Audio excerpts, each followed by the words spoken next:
Welcome to the Crypto Swamp Creatures, the show you never knew you needed and still don't want anyways. I'm Christopher Alexander, your blockchain and advocacy communications expert. And I'm Justin Wallin, your guide through the often murky world of politics and polling. Every week, we dive into the intersection of crypto, policy, and politics without taking sides. We're here to give you the straight, data-driven analysis that influences the decisions of those who want to win or want to be elected. Think of it as a late 80s newscast, but with a twist.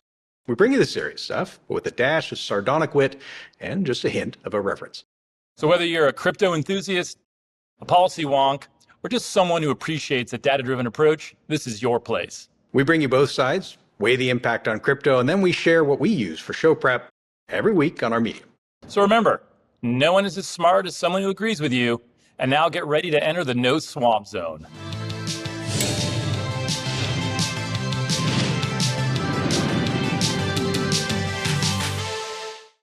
All right, welcome to the Crypto Swamp Creatures. Justin and I, your swamp adjacent hosts, really running out of swampy things. What, you got anything? No, not this moment. No, not on round 3 of the day. All right, to business. Yeah. So this is our swampiest episode, I think, in a while, although arguably Ken Cuccinelli is like a swamp OG. But as we're filming this, Gary Gensler is up on the hill for kind of his yearly flogging. And Patrick McHenry and a few of the really pro-crypto Republicans sent a nastygram yesterday. I think I told you once what happened when we got those, Justin. When I was in Iraq, if we were sent a congressional letter, like a letter of concern or something. You got congressional letters of concern? Yeah, I mean, there was a war. I mean, it wasn't addressed to me, obviously. I was okay. But it would land on our desk, right? Like somebody staffed this. And so there was a phrase, by the way, action passed, action completed. So the trick was to try to get someone else to do stuff, by the way. And so, the guy I was with, I'll avoid his name, told me, all right, read it real quick. He was teaching me what to do. And I'm like, all right, I'm looking at this thing. I'm like, it looked impressive, official seal and Congress saying they want to know something. And I'm like, why do they want to know it from me? But anyways, read through it. And he said, does it say we have to do it? And I went, no. And then he goes, put it in the filing cabinet. The filing cabinet was a trash can, as we called it. And I threw away, I don't know how many of these letters. It's halt or I'll say halt once more type of right. So because I mean, don't get me wrong, like if they really want to know, you got to answer, but they're going to right. There's a certain format where you're you're required to respond or required to attend. Yeah. I forget the term for it, but yeah, there's you go to jail. Yeah, they subpoena you. And yeah. They last time, the reason I bring this up, Gary Gensler did that Potomac two-step and pirouetted around when they were asking him questions. They said, you don't want to be the first. We don't want to, for the first time ever, subpoena SEC information from the SEC, and you don't want to be the commissioner who gets subpoenaed. So that's what they said the last time. They were getting annoyed with him. I take it with a grain of salt. I mean, there's a lot of political theater. There were some pretty controversial things that were said in that hearing, though. Some notes were leaked or obtained, and it seemed that Gensler was not entirely forthcoming. I don't say that sarcastically. I don't know. You could say he was lying, but he was asked whether he thought Ethereum was a security, I think was a big thing, and a few other things. And he gave some very skilled non-answers that it appears actually had the answer to. And the reason why it appears that he had the answer to is he appeared to have given the answer to his staff and then said the opposite. So again, I'll let, people can dig that up, but he's up there getting flogged now. I think it's just a year.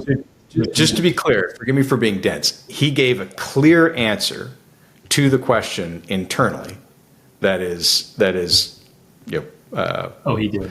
Written somewhere, and he gave a different obfuscatory answer to Congress. Well, I think if I were him or I were advising him, I think the answer would be that he lost confidence in the definitive answer he gave between the time he gave it and then the apparently few days later when he testified. So, well, that can happen when the changing landscape of facts and opinions. Yeah, and then what does make it a little bit irritating to the crypto community is immediately after testifying, he went exactly back to the very opinion that he gave prior to the change of heart that he seemed to have right before testifying. So it was a somewhat rapid flip-flop, one that could be characterized as fundamentally deceptive, might be a word. So there was some fireworks. They've got him back up. The big thing they want to beat him up about this time around is SAB 21. That's a staff accounting bulletin. It gets super, super technical, but you basically have an internal memo that is the guidance by which the SEC regulates, rather than a regulation, which is in their purview. And of course, they don't like regulations. What they like is what's called regulation by enforcement, which we've talked about a lot because it happens all the time, where they bring actions against people and essentially say, well, it's a crime now. And off you go to a multi-million-dollar legal escapade, of which last year, by the way, on the Hill, when Chairman Gensler testified, people noted he was losing a lot of. And they continue to lose. So I'm sure there's going to be a lot about the fact that the courts don't agree with the approach and the fact that there are no clear rules, because there are no clear rules. And of course, we had a great talk with Ken Cuccinelli, former Virginia Attorney General, about that. So there's a lot of uncertainty, and I think there'll be a lot of flogging. These things are pretty predictable. The Republicans will say he's the devil. The Democrats will say he's helped more small business and protect more consumers since FDR, and off they'll go. So it's a mixed bag, but what do you think a Gensler flogging or sudden reversal in love of crypto is going to do in the race, in polling? Do you think it's going to matter? Do hearings matter? Well, no, certainly not. Not in polling. Certainly not with the issues that most people care about in that undecided space. No, I don't think it'll be even a ripple. Been wrong before. Certainly room to be wrong on this one, but it is just too far below the radar for most folks. And those that are informed on it don't compose a large enough group of American voters to really make a difference. So I don't see this making any difference whatsoever. I would also only say that 40 senators and representatives sent this nastygram, and when you're outside of DC, you can look at that and say, geez, that's a lot. When you are around it, you realize it's nothing. You need to get a much larger group of people who are willing to at least say things about you that are neutral, right? Then, and it's that's the challenge. 40 people and they're all from one party. You have a problem. Yeah, you don't even have half the Senate. I mean, so it's funny. Gensler will, and I think I understand why the crypto community is frustrated with Gensler. I think I don't like the way that he's chosen to operate. I do. I've said this before, being charitable, he may just be inflicting maximum pain to force Congress to pass laws. And I talked about that again, Ken Cuccinelli, at work when we worked for the same organization, and he said, "Yeah, they still could the SEC can pass regulation. They can make regulation. They can make rules, and they're not." So I don't appreciate that, but it also could be that he's proven a point.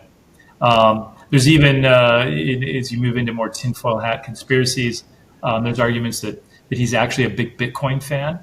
So now the Bitcoin ETF passed, and he was the deciding vote on that, by the way. And then the Ethereum ETF passed, but he didn't vote for it. And that he's trying to keep any other cryptocurrencies from having legitimacy because he secretly loves Bitcoin. I doubt that, but it's not completely crazy, right? Like in the pantheon of bizarre political strategies, maybe people have certainly done that before. But what is an issue is they very deliberately refuse to make rules, and that's really going to be what the hearing's about. My favorite thing, I don't know if they're still doing it. It's childish, so maybe I shouldn't say my favorite thing, but I do find it amusing because of how he looks. It's rather easy to Photoshop him as Gollum from Lord of the Rings. And this is a very common thing that the crypto community does. They create Gary Gensler Gollum.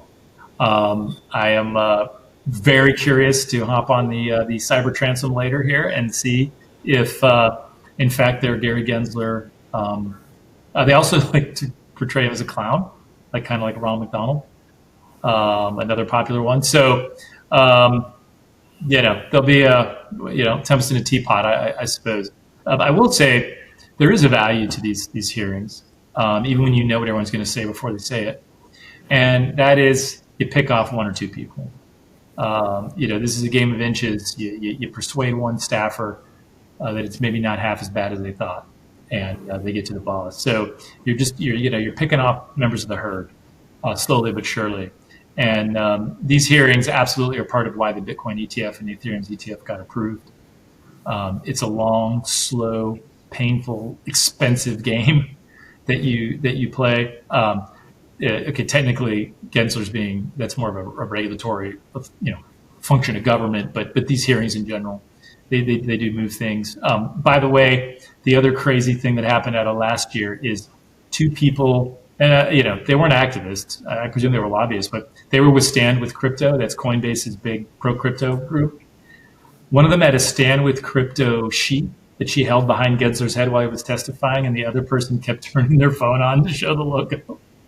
And they got themselves at the very front of the gallery, like right behind Chairman Gensler. So they photo bombed him. So, well, there's always going to be entertainment coming out of it, and I think that's a wonderful, wonderful thing. We got to be amused by the world that surrounds us. But the uncertainty around all these sorts of things, and the SEC not taking a definitive stand, whether you agree with it or not, on all these different items, that is a real problem in terms of how people perceive it. And you had these three different kind of perspectives and kind of conspiracy theories and what could be going on. That's what happens with uncertainty, right? If people sit around and think, geez, how can conspiracists think these wild, crazy ideas?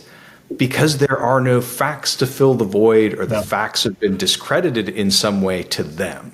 Right, and that's important. You got to think about that, and I think that's one of the challenges here is that this does have a long tail. There will be impacts to this in the industry for years to come. And there's a huge impact, the biggest impact, frankly. What don't people do when there's an uncertainty? They don't invest.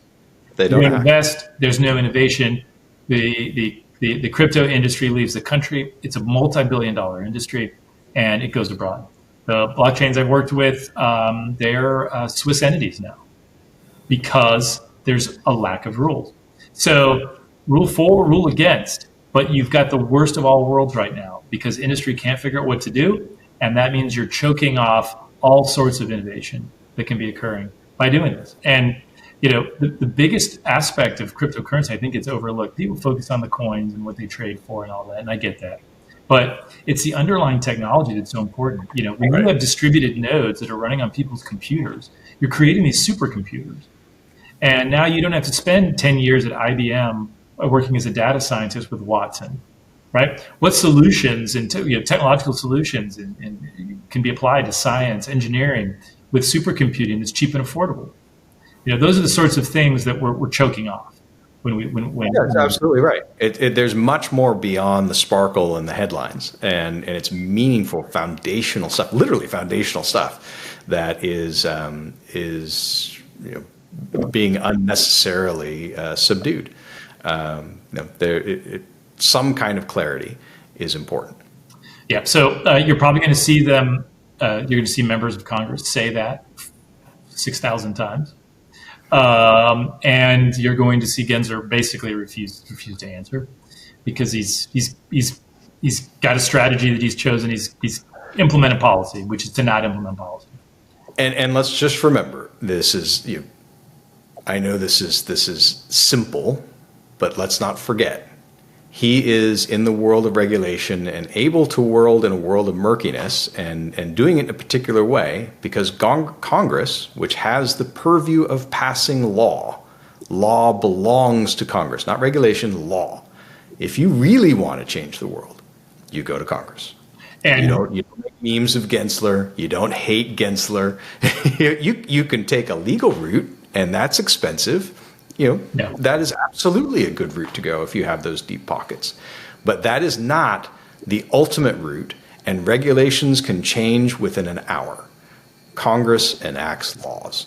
That's where you got to go. Absolutely. And of course, what happened was Congress tried to essentially repeal or mandate that SOB 21 is not the sort of guiding mantle, if you will, for policy. And they passed it, went up, and the president vetoed it.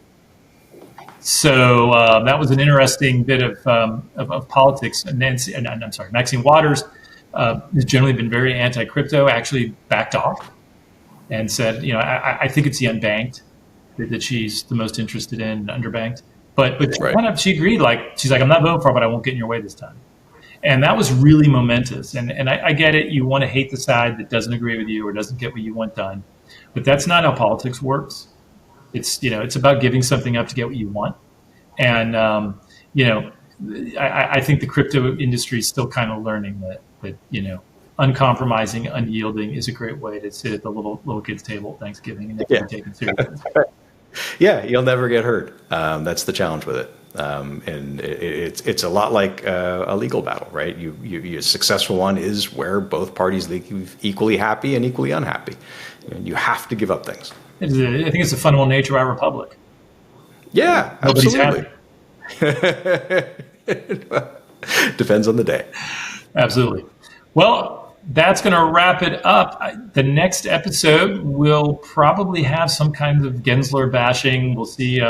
Perhaps we can do a little quantitative analysis and figure out what creature Gensler is depicted as. It'll be interesting. And I do want to say, it's objectively funny when they do that. But he has a perspective. I don't agree with his perspective. He is not a bad person in any way that I can tell. He's an MIT professor. We don't agree. And it's perfectly fine that we don't agree. And I wouldn't make fun of him. I think I've avoided liking or on Twitter or anything where he looks like a clown, even though I've laughed at it. Because at the end of the day, it's rational, mature dialogue that solves problems, not dressing up like a wizard and appearing outside of his house in the morning or something, right? And I think that's important. I don't think I don't agree with him. Maybe you can argue he's misguided, but I think even suggesting he's misguided is perhaps loaded. The fact is he wants to do things differently, and whether he intends to or not, it has a deleterious effect on the Bitcoin and crypto industry. I wish he'd. Right. The first thing to realize going into this conversation is the person sitting across from you thinks they're doing the right thing. So respect that and then engage in the conversation, right? Absolutely. So, we'll close again with Ronald Reagan. I remember Chris Matthews, the weirdo. I'm completely comfortable calling him a weirdo, given some of the things. And whatever he was, why they fire him? What did he do? He said something like outlandish in an interview. Anyways, he was Tip O'Neill's staffer or something. We could be swampy. That Irish bar in Alexandria? Alexandria? Apparently, Tip O'Neill and Reagan would always go to that bar. Really? Yeah, because they would hang out, right? And it was like, I imagine it was something like a Wile E. Coyote Roadrunner thing, right? It's like, oh, you got me on that one, And to some extent, that's what they did.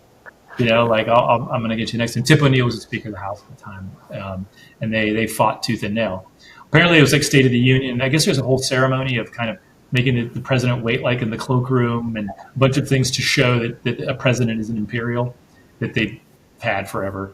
But Reagan finally got into the whatever room, and Chris Matthews was a staffer for O'Neill. That's how he got his start. And Matthews was very young, and I guess he said oh, you must be really uncomfortable being in here, right, with a bunch of Dems that hate you or whatever. And Reagan looked at him and kind of smiled and said, young man, don't you know that after 6 o'clock, everyone in Washington are friends? And it used to be that way. I've talked to people, and not surprisingly, the Democrats blame the Republicans blame the Democrats. But in the 90s, for some reason, things started to get nastier, like in the late 90s, and both sides assign blame to each other. But it's a real shame. And I saw a great graphic. We should maybe dig it up. I should definitely send it to you, maybe post it. But it showed party line votes and how they're increasing over time. And people used to work more together. So hopefully we get back to that. But I just don't see how. So yeah. Well, when things are heated, it's hard to see how resolution happens, right? I mean, that's the challenge with any conflict. But it does happen. It's important to remember that. That's the other part of it. That the cry that all is lost. All is never lost until you say all is lost. You're right, and we should probably just close with this. This idea that today the stakes have never been higher. I'm sorry, the Soviets shot down an airliner with a congressman on it, and we threatened to nuke them. Okay, and you had members of Congress who were like pushing for détente with the Soviet Union. I was against that. I wasn't old enough. I mean, looking back, they were wrong. There's a whole cottage industry pretending they weren't, but that's not purview of this show. The point is, you think the stakes were high now because someone wants to ban TikTok? They were going to blow the planet up, and they were fighting over how we would defend ourselves. Should we defend ourselves? I mean, you had a group of kind of surrender Democrats that were suggesting that the Soviet Union was going to be the world's predominant superpower, and that we needed to figure out a way to adapt to that. This Jimmy Carter, by the way, and some of his guys. Thanks for that. Same guys who gutted our human programs, but again, maybe another show. So point is, the stakes have always been high. I don't know that the stakes are actually higher right now, considering you had like an actual evil empire that covered half the globe. So I think sometimes people lose perspective, and maybe it's good to regain that. Yeah, absolutely right. And I would also add that there are more people now than in my entire lifetime who actually are cognizant of politics and public policy, aware of it, switched on to some degree, actually talking about it to some degree. And I think largely that will ultimately be a good thing for moving people towards civility. And when it begins, people will be heated, right? There's a number of years when people begin to get interested in anything, and their emotions tend to run a little bit high. But over time, they tend to normalize their behaviors and emotions, and things tend to move towards more of a conciliatory or at least engaging sort of perspective. So I have high hopes for the future. Obviously, I hope not, but yeah, maybe people can try to get along. One would hope so. And with that, thank you for joining. And that's all for this week on the Crypto Swamp Creatures. We hope you enjoyed this deep dive into the intersection of crypto, politics, and policy. Remember, the data doesn't lie, and neither do we. Well, not about anything important anyways. Until next time, stay informed, stay skeptical, stay out of the swamp.